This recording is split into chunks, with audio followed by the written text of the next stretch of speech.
Bismillahirrahmanirrahim. Assalamualaikum warahmatullahi wabarakatuh. Innal hamdalillah nahmaduhu wa nasta'inuhu wa nastaghfiruh wa na'udzu billahi min shururi anfusina wa sayyiati a'malina. Man yahdihillahu fala mudilla lahu wa man yudlil fala hadiya lahu. Wa ashhadu an la ilaha illallah rabbi wahdahu la syarika lahu wa ashhadu anna Muhammadan 'abduhu wa rasuluh. يا أيها الذين آمنوا اتقوا الله حق تقاته ولا تموتن إلا وأنتم مسلمون يا أيها الناس اتقوا ربكم الذي خلقكم من نفس واحدة وخلق منها زوجها وبث منهما رجالا كثيرا ونساء واتقوا الله الذي تساءلون به والأرحام إن الله كان عليكم رقيبا يا أيها الذين آمنوا اتقوا الله وقولوا قولا سديدا يصلح لكم أعمالكم ويغفر لكم ذنوبكم ومن يطع الله ورسوله فقد فاز فوزا عظيما اعلموا فإن أصدق الحديث كتاب الله وخير الهدي هدي محمد صلى الله عليه وسلم وشر الأمور محدثاتها وكل محدثة بدعة وكل بدعة ضلالة وكل ضلالة في النار. Amma ba'du. Alhamdulillah wa syukrulillah, di pagi yang cerah ini Allah Subhanahu wa taala memberikan kesempatan dan kenikmatan kepada kita untuk dapat menuntut ilmu agama sebagaimana Rasulullah sallallahu alaihi wasallam bersabda, "Talabul ilmi fariidatun 'ala kulli muslim." Menuntut ilmu agama merupakan kewajiban bagi setiap muslim. Dan di antara kewajiban bagi seorang muslim ada yang bersifat fardhu ain, wajib orang per orang untuk mempelajarinya, yaitu apa yang terdapat di dalam arkanul Islam, dari mulai syahadat, tauhid, kemudian juga salat, zakat, siyam, dan juga melaksanakan ibadah haji bagi yang mampu. Semua itu wajib dipelajari, hukumnya adalah fardhu ain. Maka bersyukurlah kepada Allah Subhanahu wa taala karena kita diberikan kesempatan untuk belajar, diberikan kesempatan untuk menuntut ilmu, diberikan kenikmatan untuk dapat melangkahkan kaki datang ke dalam masjid Allah untuk mempelajari kitab Allah dan juga hadis-hadis Rasulullah sallallahu alaihi wasallam. Man yuridillahu bihi khairan yufaqihu fid din. Siapa yang Allah inginkan kebaikan atasnya, Allah jadikan dia faqih dalam perkara agama, memahami apa yang ada dalam agamanya, mengerti apa yang ada dalam agamanya. Dan wasilahnya agar seseorang dapat mengerti apa yang ada dalam agamanya, ya belajar. Karena tidak mungkin tiba-tiba ilmu itu bisa ditransfer tanpa adanya proses belajar mengajar. Di sana perlu adanya keluangan waktu dari seseorang, melapangkan waktunya untuk mau belajar, barulah dia insyaallah akan mendapatkan pemahaman yang baik. Dan tugas kita di dunia ini dalam hidup ya seperti itu. Belajar, mengamalkan, beribadah kepada Allah Subhanahu wa taala, itulah tujuan kita diciptakan oleh Allah Subhanahu wa taala. Wa ma khalaqtul jinna wal insa illa liya'budun. Tidaklah aku menciptakan jin dan manusia kecuali hanya untuk beribadah kepadaku. Itulah yang diyakini oleh setiap muslim dan mukmin, bahwa tugas kita di dunia ini adalah untuk beribadah kepada Allah Subhanahu wa taala.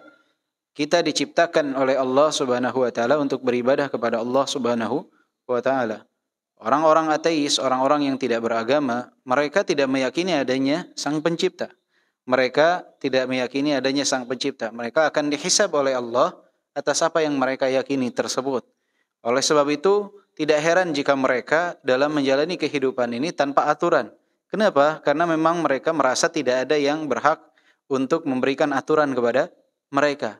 Tapi seorang muslim, ketika dia mentauhidkan Allah Subhanahu wa taala, meyakini bahwa Allah Subhanahu wa taala zat yang telah menciptakan dia, maka dia dalam kehidupan ini harus berjalan sesuai dengan apa yang diinginkan oleh Sang Pencipta.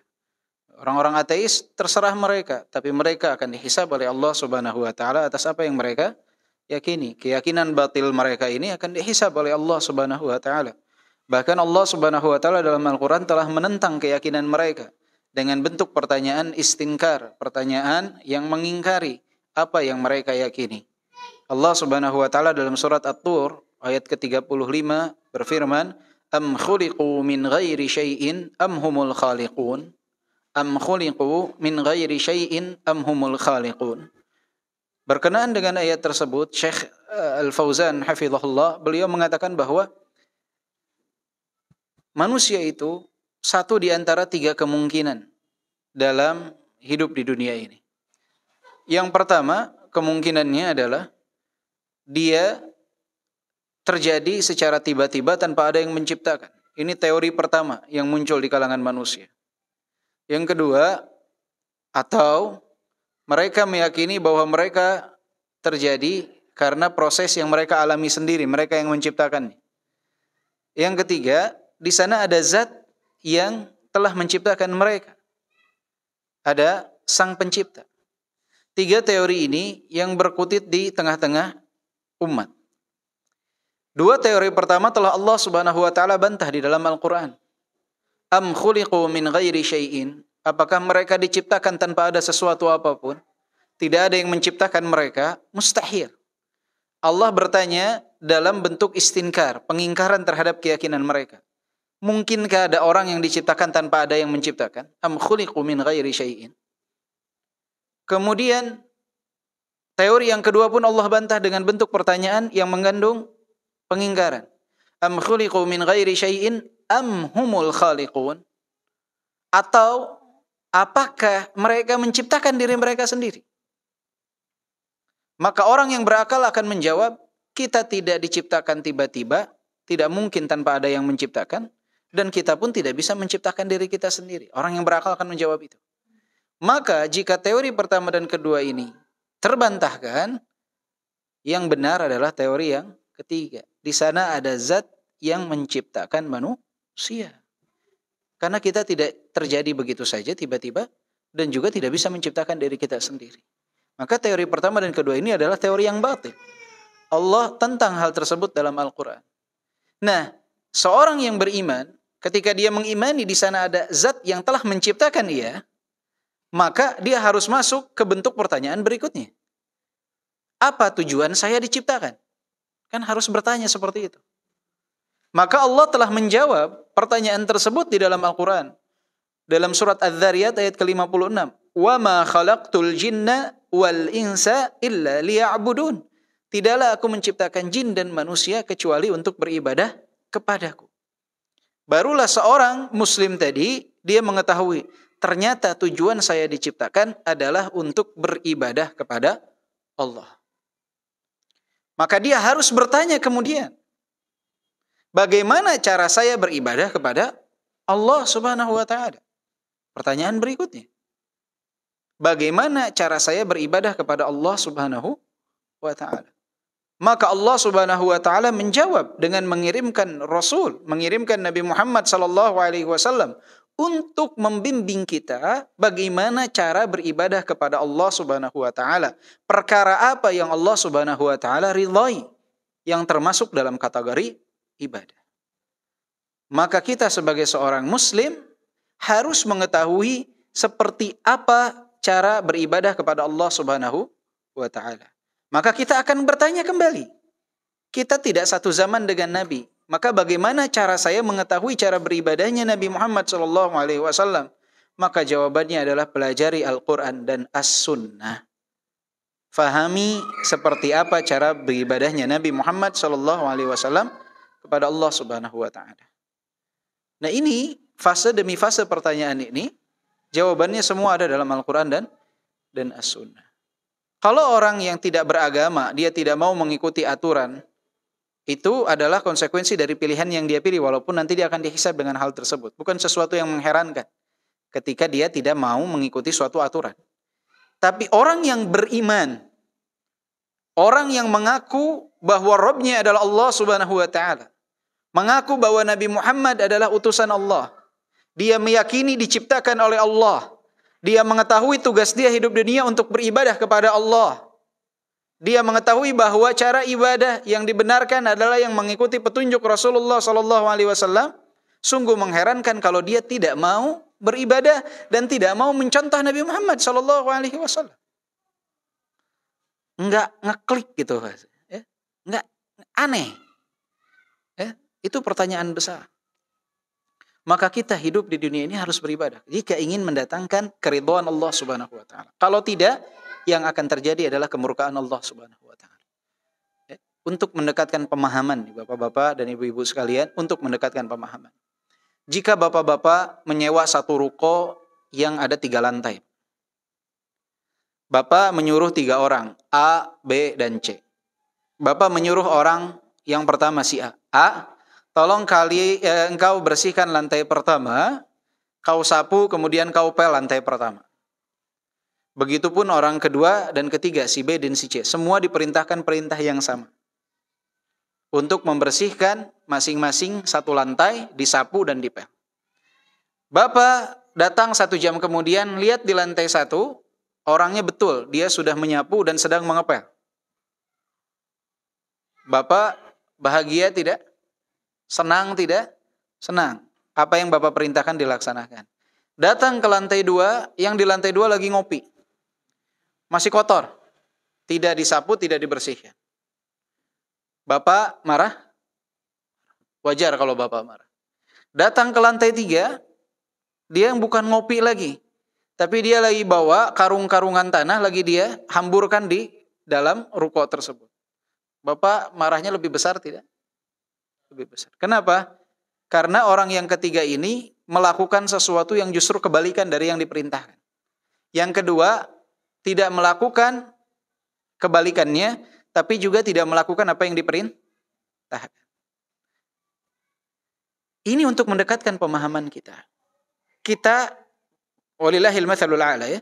Dan kita bawa sekarang ke dalam kehidupan kita. Allah menciptakan kita ke bumi ini, kita diperintahkan untuk beribadah kepada Allah. Betul?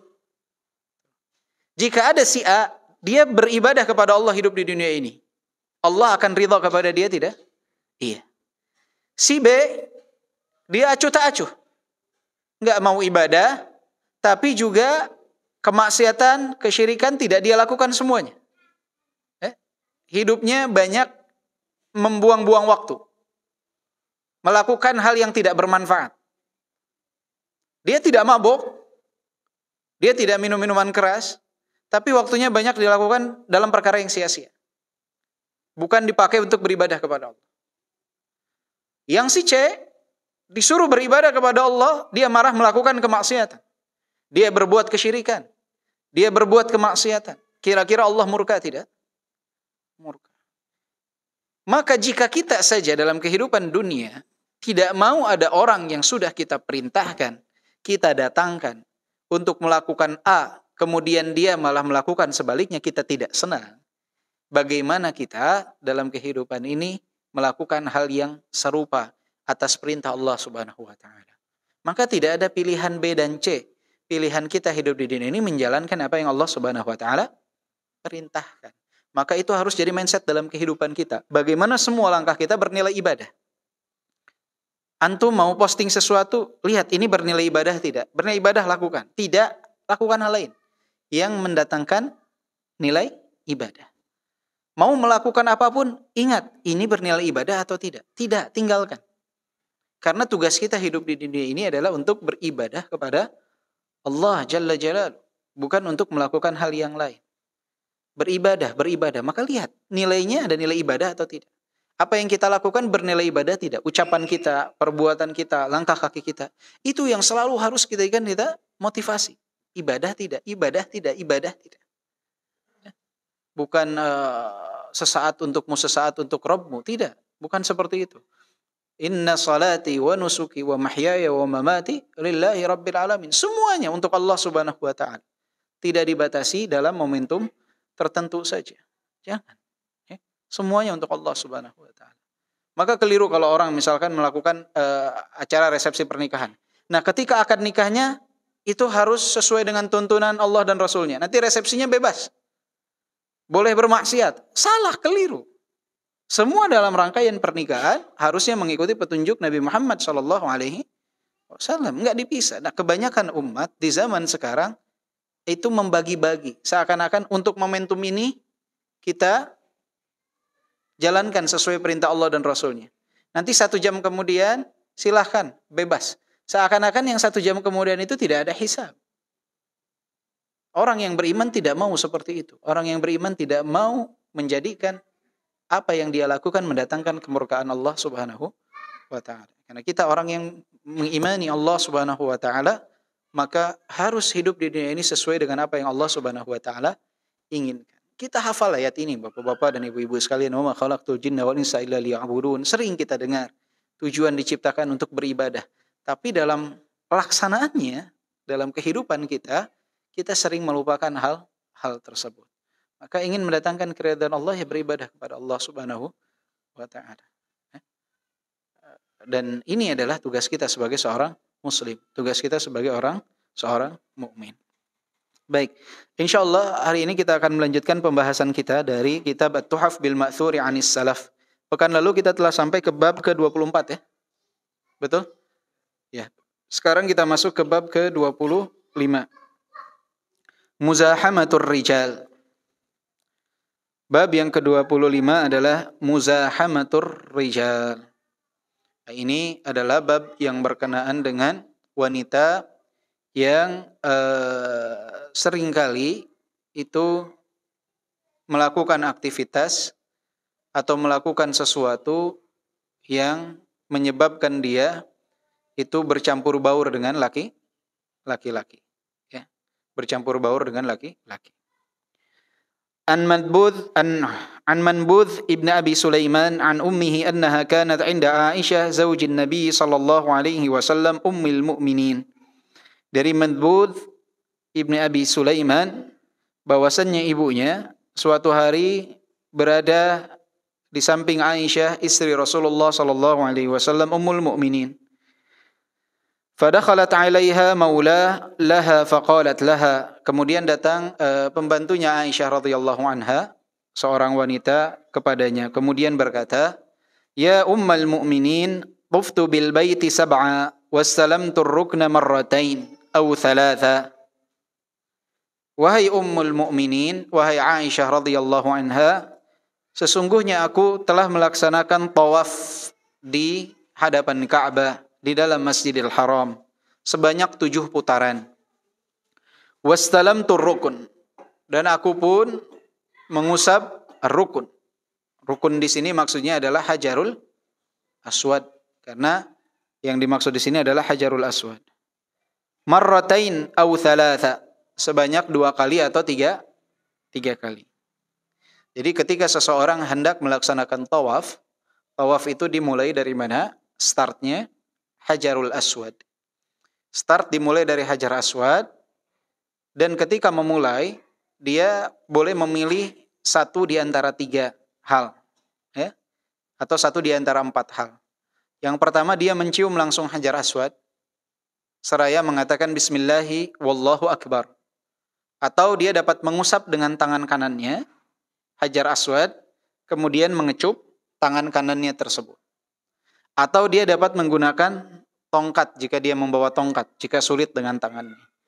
Atau pilihan yang keempat, memberikan isyarat dari kejauhan, melambaikan tangan dengan tangan kanan. Ya, dengan tangan kanan, tanpa mencium.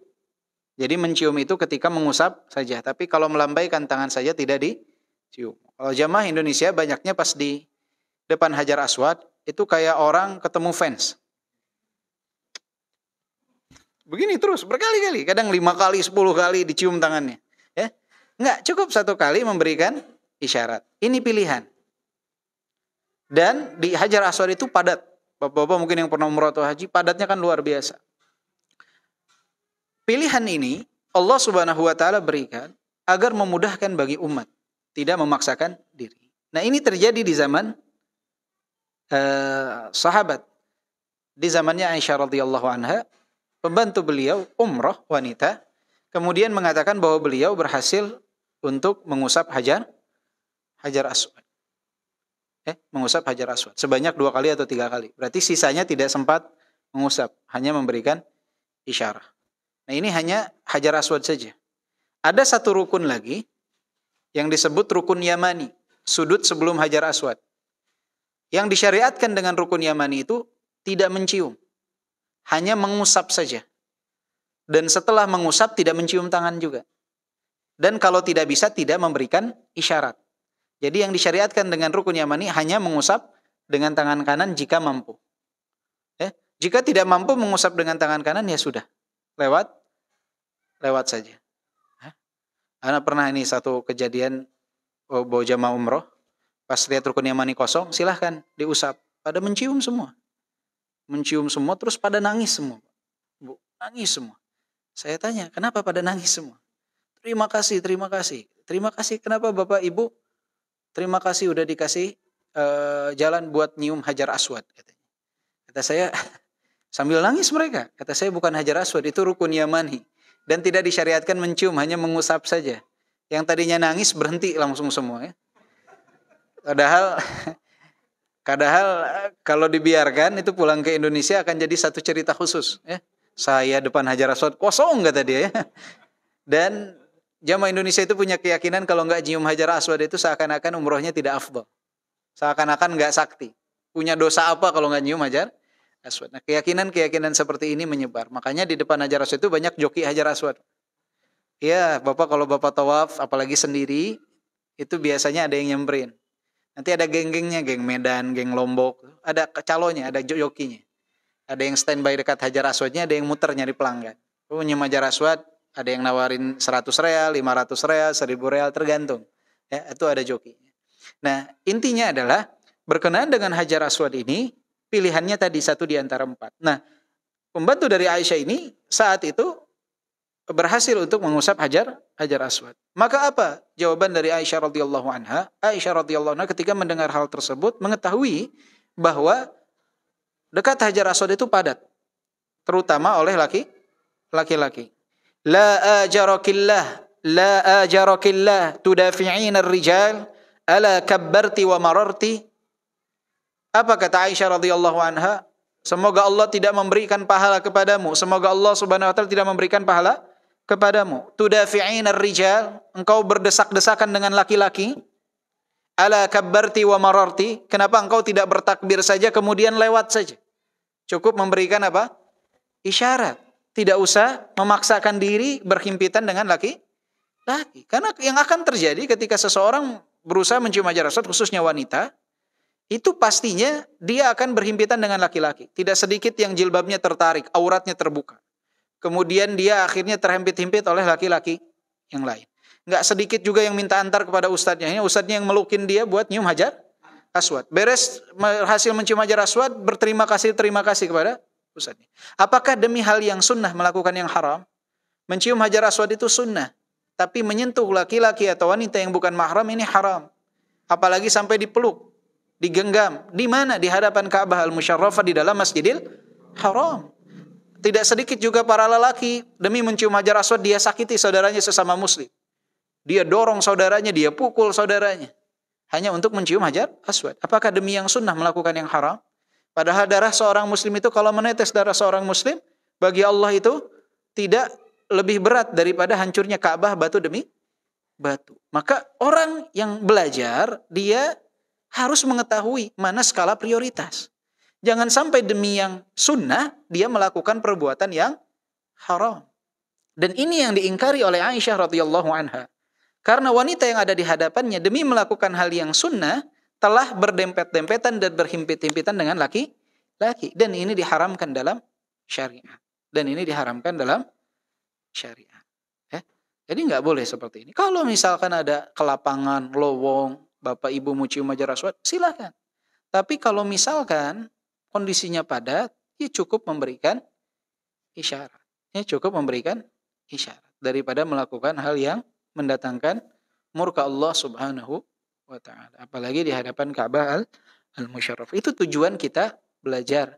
Agar kita mengetahui skala prioritas tadi. Nah ini bukti pengingkaran dari Aisyah radhiyallahu anha yang disebutkan di dalam Musnad Syafi'i halaman 605.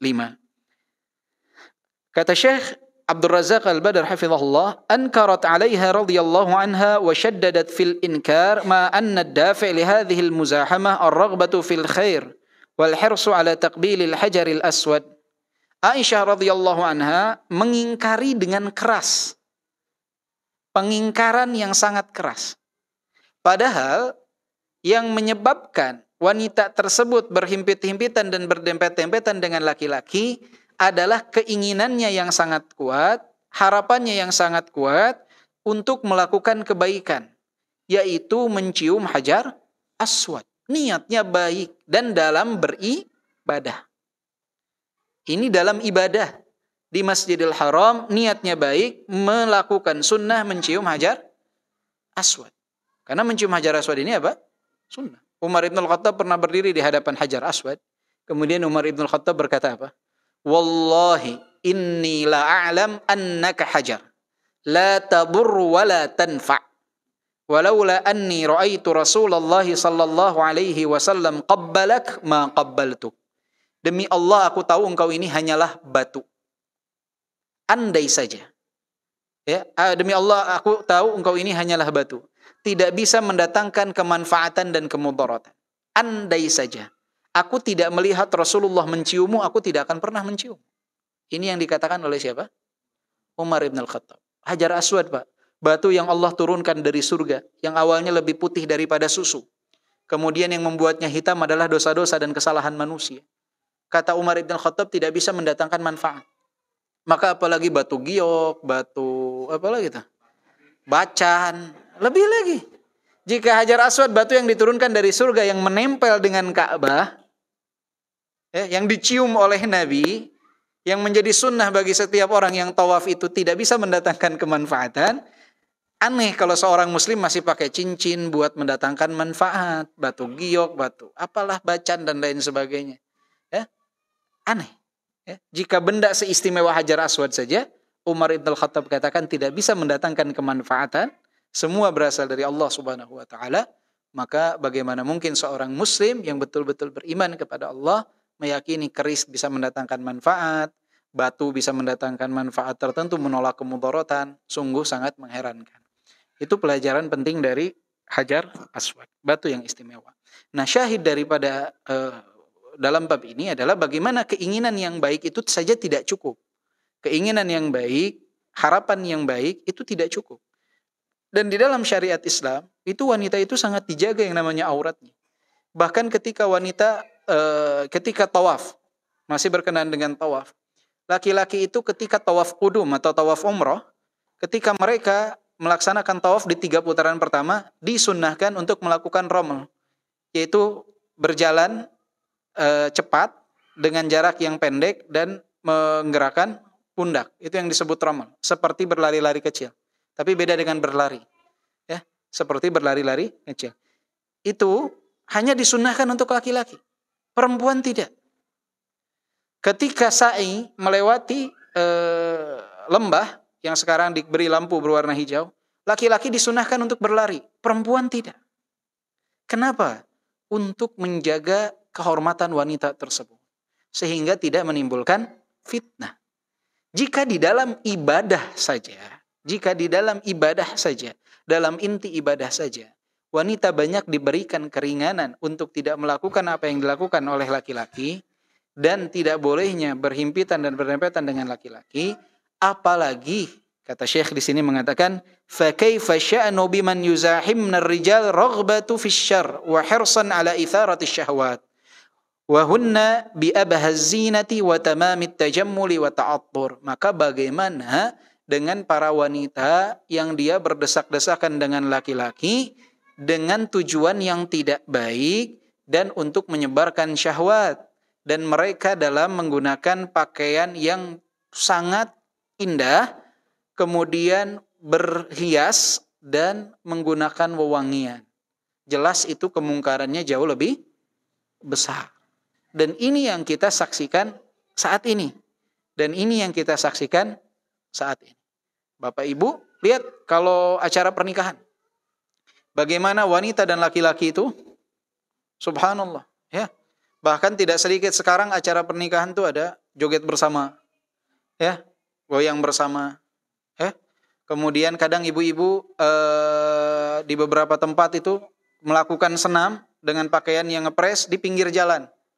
Jadi tontonan bagi siapa? Bapak-bapak yang lewat, ya. Itu bagaimana? Jika tujuan ibadah saja dibatasi, bagaimana ini dengan tujuan yang tidak mendatangkan kemanfaatan yang besar? Maka bukan tidak boleh ibu-ibu olahraga boleh. Asalkan dapat menjaga auratnya, kemudian di tempat yang menjadi kekhususan bagi wanita sehingga tidak menimbulkan fitnah. Karena ketika laki-laki dan wanita itu bercampur baur, maka di sana kemudaratan itu akan besar. Kemudaratan itu akan besar, ya. Kenapa? Karena ya tadi si laki-laki yang tadinya di rumah lihat istrinya pakaiannya ya serba ala kadar, kemudian juga tidak menggunakan wewangian, hanya bau masakan. Tiap ketemu istri lagi bau bawang, besoknya bau sambal, besoknya bau ini. Dia kemudian bergabung dengan wanita yang menggunakan make up, wewangian. Bagaimana suaminya bisa memikirkan istrinya? Pasti yang dia pikirkan adalah sosok istimewa yang ada di hadapannya. Ini juga wanita yang ada di hadapannya sama, pas pulang ke rumahnya begitu juga sebenarnya. Bau bawang juga, bau sambal juga. Tapi hal tersebut tidak dilihat oleh si laki-laki. Akhirnya terjadilah perselingkuhan di luar. Masing-masing melakukan perselingkuhan karena mereka menganggap orang yang ada di luar itu lebih istimewa daripada yang ada di rumah. Padahal yang ada di luar juga di rumahnya sama begitu juga. Ya. Akhirnya si laki-laki berselingkuh dengan si istri, suami si laki-laki juga sama, dan begitu seterusnya. Sehingga perselingkuhan menjadi besar. Maka obatnya adalah wanita menahan diri dari menimbulkan fitnah bagi laki-laki ketika keluar rumah itu tidak menggunakan pakaian yang dapat mendatangkan fitnah bagi laki-laki dan juga tidak mengundang fitnah. Ingat tujuan jilbab itu, tujuan hijab itu untuk menutupi kecantikan, bukan untuk terlihat lebih cantik. Sekarang wanita banyak menggunakan jilbab, menggunakan hijab, bahkan menggunakan cadar. Itu tujuannya menggunakan cadar bukan untuk menutupi kecantikannya, tapi agar terlihat lebih cantik. Karena kalau dibuka cadarnya, orang nggak ada yang mau ngelihat. Akhirnya dia tutup dengan cadar. Banyak yang seperti ini. Ya, banyak yang seperti ini, walau tidak semua. Banyak yang seperti ini, dia menggunakan cadar, tapi berusaha untuk memotif cadarnya itu sedemikian rupa. Kemudian dia menggunakan halis mata, menggunakan bulu mata palsu, sehingga orang tuh akan terfitnah ketika melihat matanya. Bukan itu yang diinginkan. Atau kalau Bapak Ibu ke Timur Tengah, orang pakai cadar banyak, tapi yang bajunya ngepres luar biasa. Dia perindah matanya, dia pakai baju yang sangat ngepres, 1 senti mungkin dari jarak tubuhnya, itu membuat fitnah yang luar biasa. Maka ibu-ibu atau wanita yang ketika keluar rumah itu betul-betul harus menggunakan jilbab yang syar'i. Baik yang tidak pakai cadar ataupun yang menggunakan cadar. Terlebih yang menggunakan cadar harus lebih berhati-hati dalam berpakaian. Sekarang cadaran iya tapi tiktokan iya. Cadaran iya tapi nggak nyambung. Padahal cadar ini digunakan untuk menjaga pandangan laki-laki. Bukan agar laki-laki lebih tertarik ketika melihat dia dalam keadaan bercadar. Sampai ada ucapan seperti itu. Ini kalau cadarnya dibuka, nggak ada yang lihat dia. Kenapa? Karena ketika dia bercadar, dia perindah bulu matanya, pakai bulu mata palsu, pakai semuanya serba palsu. Semuanya serba palsu. Subhanallah. Ini tidak baik. Menggunakan minyak wangi yang sampai ketika berjalan menimbulkan fitnah bagi laki-laki. Wanita ketika memutuskan untuk bercadar, maka dia harus lebih dapat menjaga pakaiannya dari mendatangkan fitnah bagi laki-laki. Menggunakan cadar, walaupun ada khilaf di kalangan para ulama, ada yang mewajibkan, ada yang mensunnahkan, tapi pada hakikatnya ketika seorang wanita bercadar itu lebih utama daripada ketika wanita tidak bercadar. Akan tetapi ketika bercadar pun cadarnya harus yang betul-betul syar'i. Begitupun wanita yang menggunakan jilbab yang syar'i harus semaksimal mungkin terus memperbaiki diri sehingga jilbabnya itu semakin hari semakin syar'i. Dan juga untuk laki-laki, jangan pernah ridha ketika istri antum keluar dari rumah itu serba indah tapi di dalam rumah serba acak-acakan. Jangan, ya. Antum itu bekerja banting tulang itu memberikannya kepada istri agar istri pun dapat membahagiakan suami ketika di dalam rumah. Maka ibu minyak wanginya dipakai di dalam rumah. Ibu-ibu pakaian yang bagusnya pakai di dalam rumah. Jangan dibalik. Kalau ke undangan baru pakai bajunya Masya Allah, kemudian minyak wanginya, make upnya, pulang ke rumah baru nyampe rumah udah langsung dihapus. Jadi yang menikmati, zaman sekarang yang menikmati kecantikan istri itu adalah orang yang di luar. Di dalam rumah tidak. Nah ini sesuatu yang menyedihkan. Bukan itu. Dan yang sangat mengherankannya laki-lakinya bangga. Ketika ada orang bilang, istri ente cantik ya. Oh iya, siapa dulu suaminya? Itu adalah penghinaan, bukan pujian yang seperti itu. Itu kalau di tanah Arab, di Timur Tengah itu bisa perang dunia tuh. Ketika orang mengatakan hal tersebut. Kita anehnya bangga ketika disebut dengan ucapan itu. Maka di sini perhatian dari wanita juga perlu tinggi dan laki-laki pun ghirahnya, rasa cemburunya pun harus diperbaiki. Ya. Kita jangan kalah sama unta, Pak. Unta itu adalah binatang yang paling pencemburu. Unta tuh Bapak kalau unta, betinanya didekati jantan lain tuh jangan harap damai, Pak. Itu dia akan ngamuk luar biasa. Itu unta tuh. Punya rasa cemburu yang luar biasa kepada betinanya, si jantannya. Ya. Maka kita jangan kalah oleh mereka. Ya. Baik. Bab berikutnya, dan juga satu poin yang penting berkenaan dengan tadi, tujuan yang baik saja itu tidak cukup. Al-ghayah la tubarrirul wasilah. Yang namanya tujuan itu tidak menghalalkan segala cara. Nah ini bedanya prinsip Ahlus Sunnah wal Jamaah dengan yang lain. Ahlus Sunnah wal Jamaah itu demi tujuan tidak menghalalkan segala cara. Tapi orang di luar sana ada, yang penting tujuannya baik, caranya mau gimana pun terserah. Nah ini adalah sesuatu yang keliru, nggak boleh. Kita itu bukan dituntut untuk mendatangkan hasil di akhir. Kita itu dituntut dalam syariat ini untuk menempuh jalan yang diridai oleh Allah Subhanahu Wa Taala. Perkara hasil Allah yang menentukan. Jadi bukan kita tuh yang menentukan. Nih kalau saya pakai cara ini nih, yang datang bakal banyak nih. Kalau saya tidak pakai cara ini, yang datang bakal sedikit nih. Maka saya akan melanggar aturan, saya pakai datang dengan cara ini, walaupun melanggar aturan gak masalah. Yang penting nanti yang datang bakal banyak. Seakan-akan ketika dia menggunakan cara yang menyimpang ini, dia akan mendapatkan atau mendatangkan hidayah bagi umat. Nah ini adalah penyimpangan dalam pemahaman. Seorang muslim, seorang mukmin, dia itu dituntut untuk menjalankan syariat sebagaimana yang Allah perintahkan.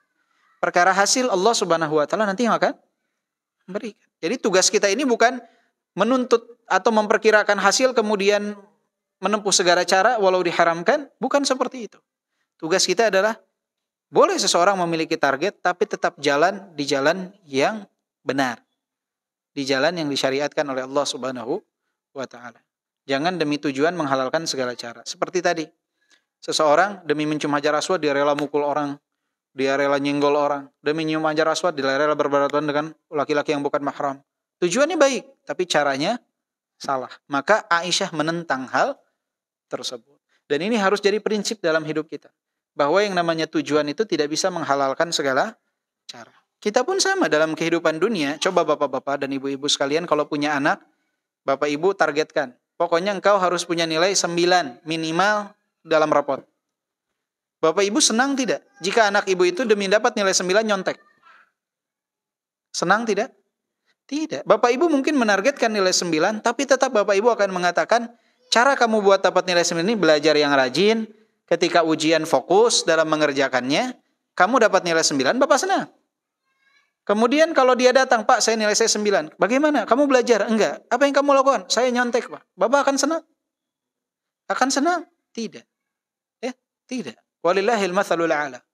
Allah Subhanahu wa taala memberikan aturan kepada kita dalam kehidupan ini.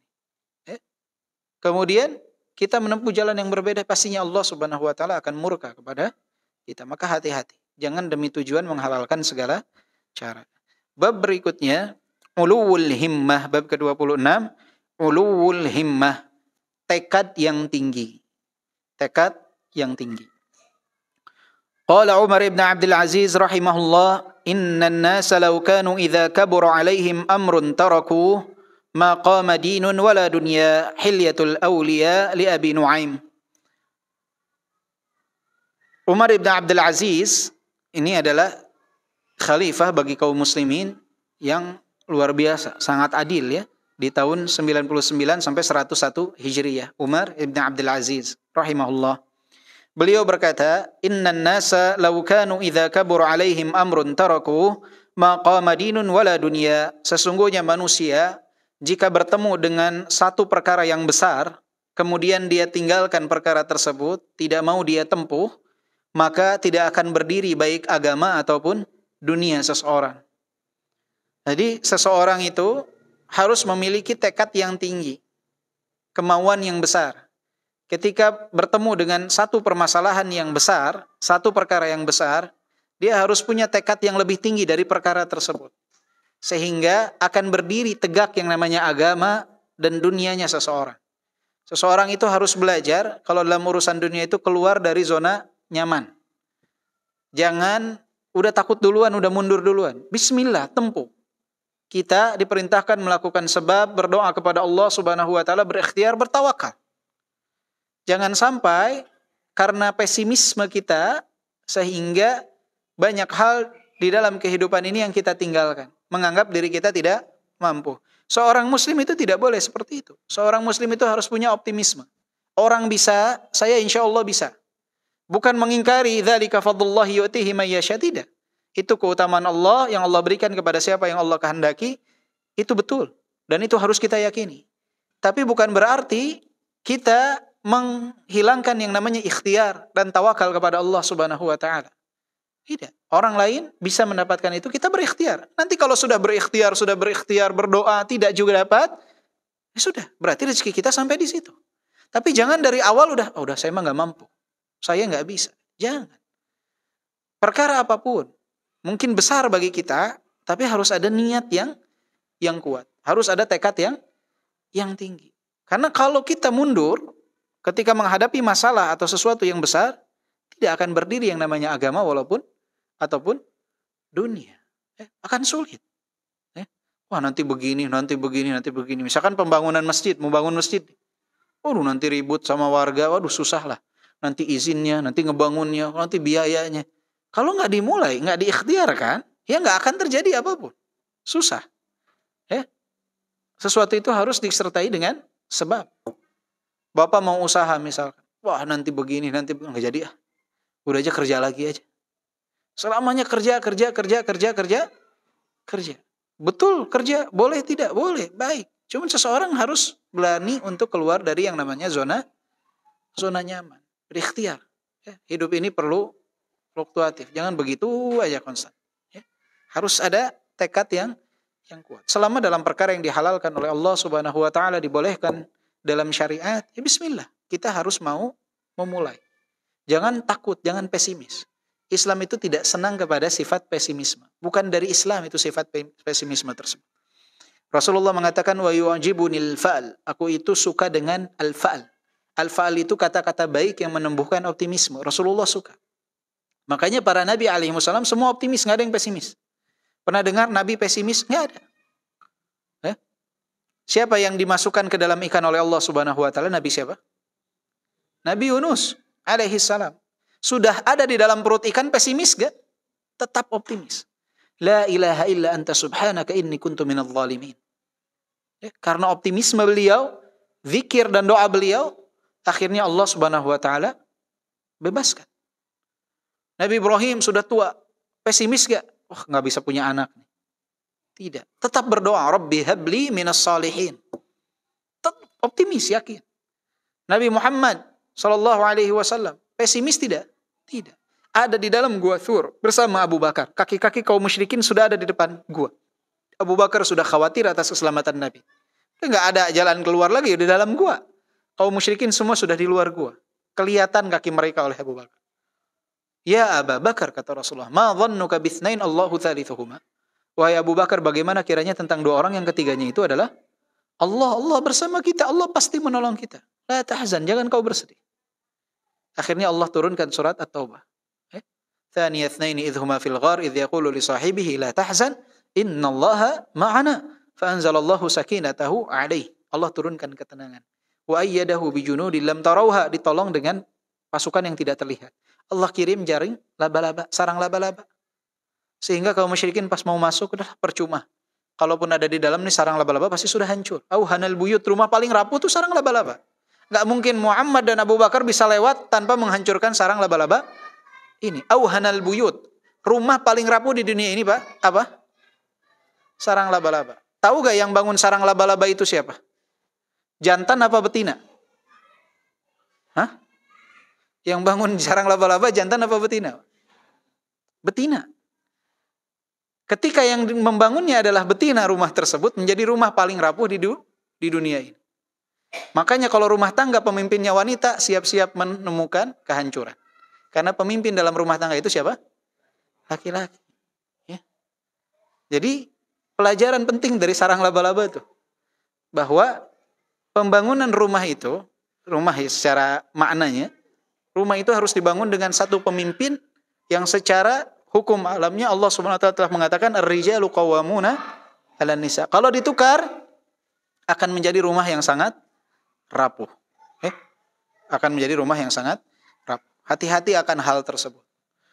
Jangan suami kalau ditanya, Pak, Bapak, saya tanya istri saya dulu. Jadi stemnya itu ada di istrinya.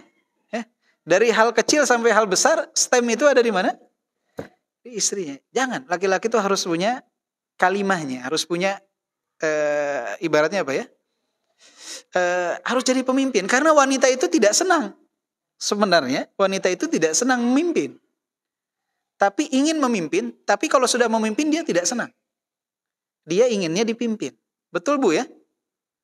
Betul. Jadi keinginan wanita itu ingin menguasai, tapi setelah menguasai dia nggak mau sebenarnya. Ingin tetap dikuasai, dipimpin, pengennya dipimpin. Maka laki-laki harus tetap, stem itu ada di bapak-bapak.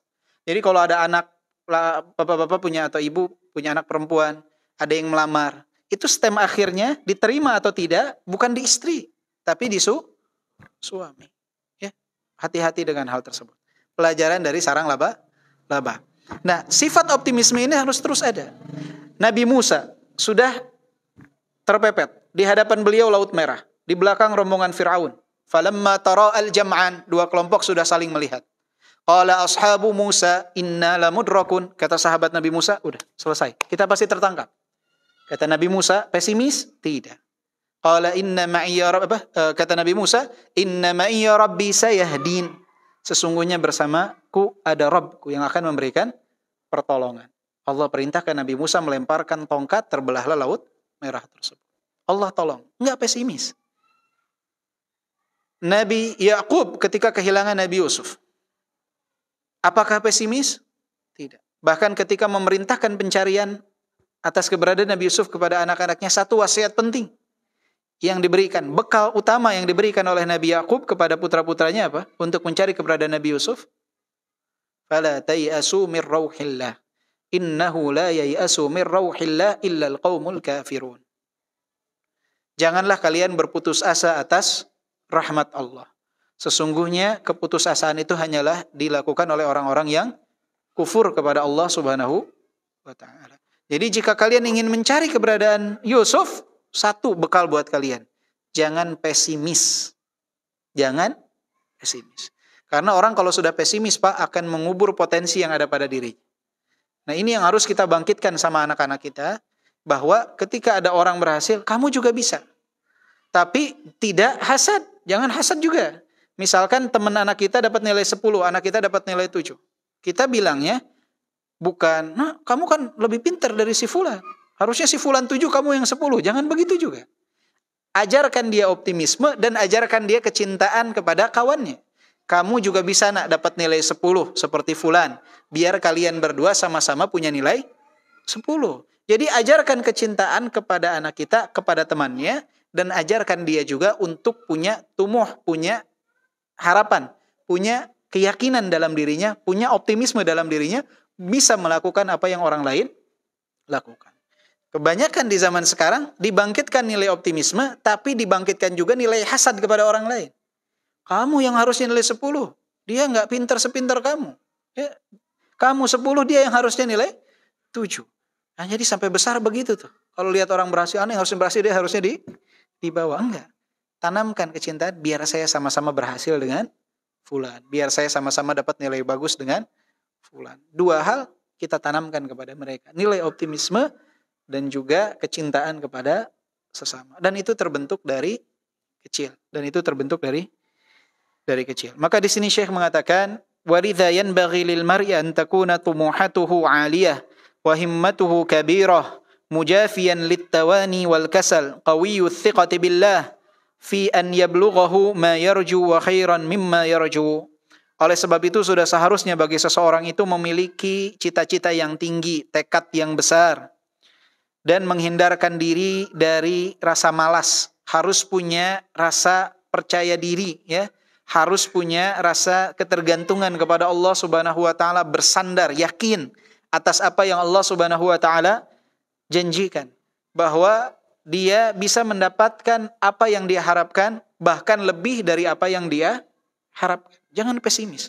Termasuk laki-laki yang belum dapat jodoh di tempat ini, misalkan ada, atau wanita yang belum dapat jodoh, jangan pesimis. Jangan bilang, wah ini siapa, nggak mungkin lah punya jodoh wanita seperti ini, seperti ini. Ya. Antum seorang muslim harus punya harapan. Ya. Insya Allah Allah berikan jodoh yang baik, yang soleh, yang soleha. Jangan pesimis. Ya. Jangan pesimis. Maka Ibnu Qayyim pun pernah mengatakan, untuk menggapai cita-cita yang tinggi itu harus dengan perjuangan. Ar-rahah fit tarkir rahah. Kenyamanan itu akan didapatkan ketika seseorang meninggalkan kenyamanan. Kenyamanan itu akan didapatkan ketika seseorang meninggalkan kenyamanan. Jadi Bapak Ibu pengen mendapat kenyamanan di kemudian hari, tinggalkan kenyamanan di hari ini. Tapi kalau Bapak Ibu pengen nyaman-nyaman saja, berada di zona aman saja, berada di zona nyaman saja, jangan terlalu berharap dapat mendapatkan kenyamanan di esok hari. Ya, ar-rahah fi tarkir rahah, kata Ibnu Qayyim. Kenyamanan itu didapatkan dengan meninggalkan kenyamanan hari ini. Kenyamanan esok hari didapatkan dengan meninggalkan kenyamanan di hari ini. Maka seorang muslim harus punya tumu, harus punya harapan. Harapan itu menimbulkan semangat dalam hidup. Dia harus punya harapan. Target dia dalam agama dia, target dia dalam kehidupan dunia dia. Boleh. Wala tansa nasibaka minad dunya. Jangan kalian lupa tentang perkara dunia. Tapi berkenaan dengan perkara dunia, jadikan wasilah kita untuk beribadah kepada Allah Subhanahu wa taala. Kaitkan dengan akhirat. Ya, ketika kita berharap saya ingin membuka usaha agar nanti saya bisa membuka lapangan pekerjaan buat kaum muslimin. Saya ingin buka usaha agar nanti saya bisa lebih banyak lagi bersedekah untuk kaum muslimin. Saya ingin ini. Jadi kaitkan semua keinginan dunia kita dengan akhirat, bukan sebatas keinginan dunia. Ketika berdoa pun sama, ya Allah karuniakan kami rezeki yang halal, rezeki yang berkah. Makanya Nabi Ibrahim ketika minta anak juga nggak minta anak doang. Rabbi habli minas solihin. Minta anak yang soleh. Maka apapun keinginan kita dunia, apapun target kita berkenaan dengan dunia, selalu kaitkan dengan akhirat. Sehingga dunia yang kita dapatkan tersebut atau yang kita usahakan itu bernilai ibadah. Usaha kita, ikhtiar kita bernilai ibadah, dan ketika kita mendapatkannya pun kita dapat menyalurkannya di jalur yang diridhai oleh Allah Subhanahu wa taala. Mungkin itu yang bisa Anda sampaikan pada kesempatan kali ini, semoga bermanfaat untuk kita semua. Insyaallah pekan depan kita bahas tentang Ahlul Quran bab ke-27. Kita tutup dengan doa kafaratul majlis. Subhanakallahumma bihamdika asyhadu an la ilaha illa anta astaghfiruka wa atubu ilaik. Walhamdulillahirabbil alamin. Assalamualaikum warahmatullahi wabarakatuh.